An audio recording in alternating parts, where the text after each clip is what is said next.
Most people work hard for money, but almost no one tells money what to do. That was the mistake she didn't see until her life almost collapsed. She woke up before sunrise, worked until her body hurt, and still lived with fear. Bills arrived faster than peace. Sleep became shallow. Every dollar felt stressed, rushed, and already gone. She believed the problem was income. She believed she needed more hours, more clients, more sacrifice. She was wrong. Her life didn't change when she earned more. It changed the day she gave every dollar a destination. A method so simple it looks harmless, so basic most people ignore it. And yet, it was the difference between chaos and control. Before we continue, like, subscribe, and share this video. It helps YouTube recommend this story to people who are drowning quietly. Now, stay with the full story. Her name was Emily Carter, and she was 33 years old. Emily lived in a coastal city in the southern United States, where the days were hot, the rain could arrive without warning, and life demanded constant movement. She ran a small street food stand near a busy intersection, selling fresh snacks and fruit cups to commuters, delivery drivers, and construction workers passing by. From the outside, Emily looked like someone who had taken a brave step. She had left a stable but suffocating retail job to work for herself. The promise was freedom, flexible hours, more time with her 8-year-old daughter, and the chance to earn more if she worked harder. At first, it worked. Customers came back. Sales were steady. Some days were even good. Emily felt proud when she locked the stand at the end of the day, hands tired, but heart hopeful. But something didn't add up. No matter how busy the day was, the money never stayed. At the end of every month, her bank balance looked smaller than it should. Bills piled up faster than relief. Sleep became shallow, interrupted by mental math and worry. Emily mixed everything together. Business money, personal money, grocery money, emergency money. All in the same wallet, all in the same account, all in the same confusion. When her daughter needed school supplies, Emily paid without thinking. When inventory prices rose, she covered the difference from her personal funds. When a bill arrived early, she borrowed from tomorrow's sales. Nothing had a name. Nothing had a boundary. 6 months in, Emily owed money to a local credit cooperative with painful interest. She worked longer hours to fix the problem, but the harder she worked, the more exhausted she became. One afternoon, after checking her account and seeing less than $200 left, Emily sat on the kitchen floor and cried. Not loudly, not dramatically, quietly, the kind of cry that comes when hope feels thin. She didn't need motivation. She needed clarity. Emily's problem wasn't laziness. It wasn't lack of effort. It wasn't bad luck. It was invisible chaos. Money entered her life without structure and left without resistance. Every dollar had the same fate: urgency. If something broke, she paid. If her daughter needed something, she paid. If the stand needed supplies, she paid. The money was always reacting, never planned. The real breaking point came on a rainy morning when sales collapsed. Few people passed by. Inventory sat untouched.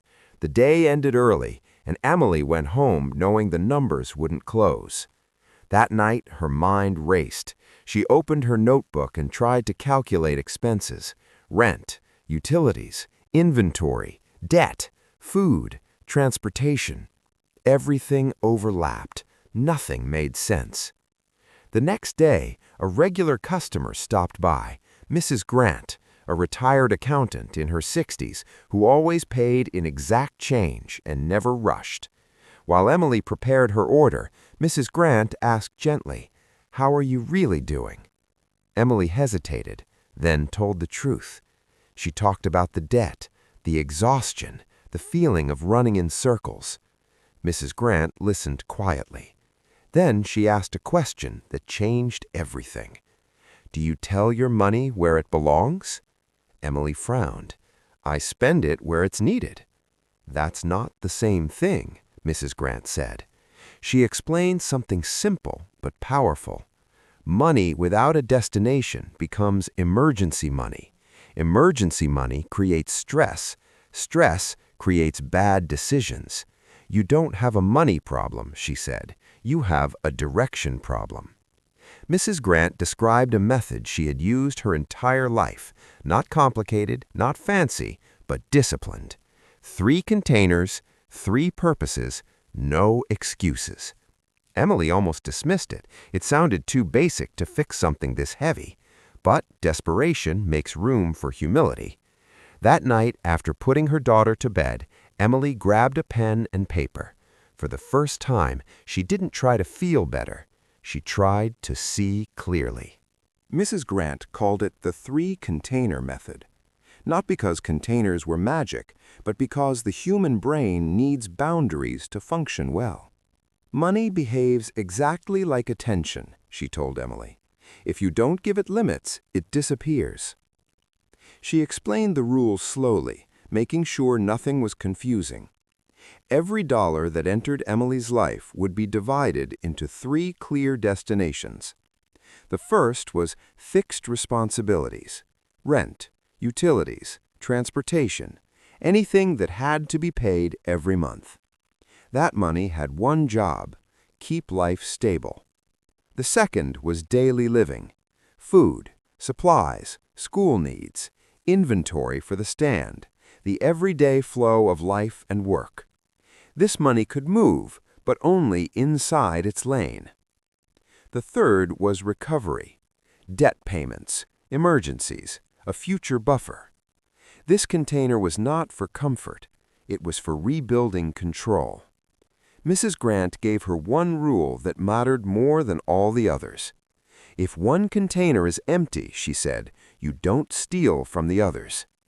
That sentence scared Emily, because stealing from tomorrow had been her survival strategy for years. Still, she tried. The next morning, Emily bought 3 clear jars. She labeled them carefully and placed them inside a kitchen cabinet where she could see them every day. Her daughter watched curiously. "What are those for?" she asked. Emily smiled, nervous but hopeful. "They're for us to breathe better," she said. The first month was uncomfortable. Every decision felt heavier. Every purchase required thought. When an unexpected school expense appeared, Emily checked the jars instead of panicking.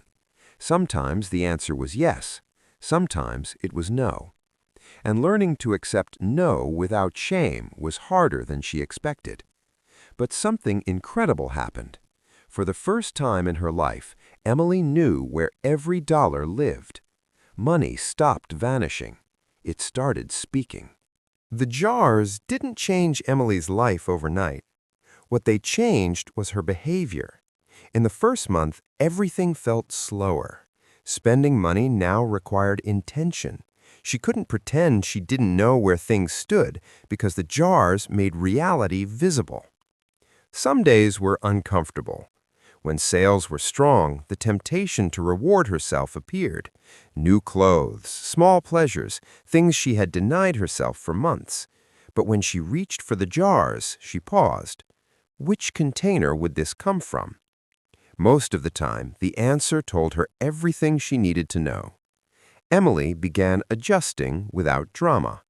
She woke up 30 minutes earlier to catch early customers. She bought inventory in smaller quantities, reducing waste. She tracked which items sold best and stopped ordering what didn't move. None of it felt heroic. It felt adult. In the second month, something shifted. The recovery jar stopped feeling symbolic.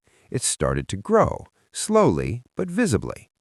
When her daughter needed money for a school activity, Emily didn't panic. She opened the correct container and paid calmly. No borrowing, no apologies. That moment stayed with her, not because of the money, but because of the peace. The real test came in the third month. Rain kept customers away for days. Sales dropped sharply. The daily living jar shrank faster than she liked. Old habits whispered to her, "Just borrow from the others, fix it later." She didn't. Instead, she adapted. She bought less inventory, focused on higher margin items, cut small expenses she hadn't questioned before. She finished the month tired, but intact. By the fourth month, Emily faced her debt numbers honestly for the first time. She wasn't proud of them, but she wasn't afraid anymore. Progress replaced panic. The jars didn't make her rich, they made her aware. And awareness changed how she moved through the world. By the end of the year, Emily's life looked almost the same from the outside. The same small stand, the same streets, the same early mornings. But inside, everything was different. She no longer woke up with fear sitting on her chest. She no longer avoided checking balances or opening envelopes. Money had stopped being an enemy and started becoming a tool. Not because there was suddenly more of it, but because every dollar now had a job. Emily eventually paid off her debt, not with one big payment, but with dozens of small, disciplined ones. Month by month, the recovery jar grew stronger. Emergencies stopped feeling like disasters. They became problems with solutions. One quiet morning after making the final payment, Emily closed the stand for a few minutes and sat on a bench nearby. She didn't cry from exhaustion this time. She cried from relief. She realized something important. Her financial life hadn't been saved by luck, income, or intelligence. It had been saved by clarity. The three-container method didn't give her more hours. It didn't remove responsibility. It didn't promise miracles. It gave her structure, and structure gave her peace. The lesson is simple but powerful. Money only works for you when you decide its destination before it decides for you. Chaos isn't caused by lack of money, it's caused by lack of direction. If you feel overwhelmed, don't wait for a raise, don't wait for motivation, don't wait for one day. Start with what you have. Give your money names, create boundaries. That's how control begins. If this story resonated with you, write in the comments, "I decide where my money goes." Subscribe to remember this advice for more stories that turn simple rules into life-changing lessons. Sometimes saving your financial life starts with something as ordinary as 3 containers and the courage to use them consistently.